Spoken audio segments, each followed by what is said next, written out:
ওয়াবতাগি ফীমা আতাকাল্লাহুদ দারাল আখিরাহ। এ কারুন, তুমি কিন্তু একজন ভিখারি ছিলে, তোমার কিন্তু টাকা পয়সা ছিল না, তুমি কিন্তু একজন গরিব মানুষ ছিলে। আল্লাহ তোমাকে ধনী বানাইছেন, কথা বলুন ঠিক কিনা? সুতরাং এই টাকা দিয়া মৃত্যুর আগে আগে আল্লাহকে রাজি করার ব্যবস্থা করো। সুবহানাল্লাহ। আল্লাহ কোরআনুল কারীমের আরেক জায়গায় কয়, ওয়ানফিকু মিম্মা রাযাকনাকুম মিন ক্বাবলি আইয়াতিয়া আহাদাকুমুল মাউতু ফায়াকুলা রাব্বি লাউলা আখারতানি ইলা আজালিন করিব ফাআসাদদাকা ওয়া আকুম মিনাস সালিহিন। সূরা জুমার সূরাতুল মুনাফিকুনের মধ্যে আল্লাহ পাক বলেন, এ দুনিয়ার মানুষ, মৃত্যুর আগে তুমি আল্লাহর রাস্তায় আল্লাহর দেওয়া জিনিস দান করো।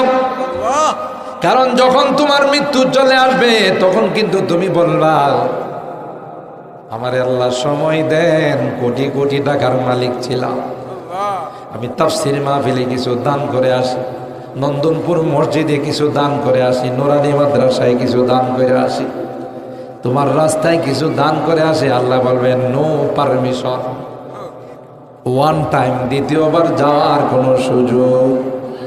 জোরে বলেন, একবার আসো আর দ্বিতীয়বার যাওয়ার কোনো সুযোগ নেই।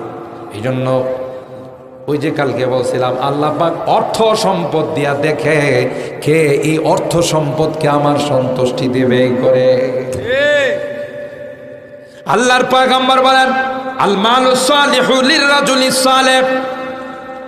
ব্যক্তিটা যদি নেককার হয়, ব্যক্তিটা যদি দিনদার হয়, তার মালগুলো দিনদার হয়ে যায়। মালেরা গর বাহরে দি বাসি হামুল, মালেরা গর বাহরে দি বাসি হামুল, নি'মা মালুন সালিহুন খান্দাস রাসূল। সুলাইমান নবী কি মালের মালিক ছিল না? ছিল না? কথা কন। বাদশাহ জুলকারনাইন কি সারা পৃথিবীর বাদশাহ ছিল না? বাদশাহ ইস্কান্দর কি সারা পৃথিবীর বাদশাহ ছিল না? সুলাইমান পয়গম্বর কি সারা পৃথিবীর বাদশাহ ছিল না? ওই ঘোড়ার পাল দেখতে গিয়া সুলাইমান নবীর আসরের নামাজ চলে যাচ্ছিল। আল্লাহরে ডাক দেয়া কই, আল্লাহ, যেই ঘোড়ার আর যেই দুনিয়ার পিছনে যাওয়ার পর আমার আসরের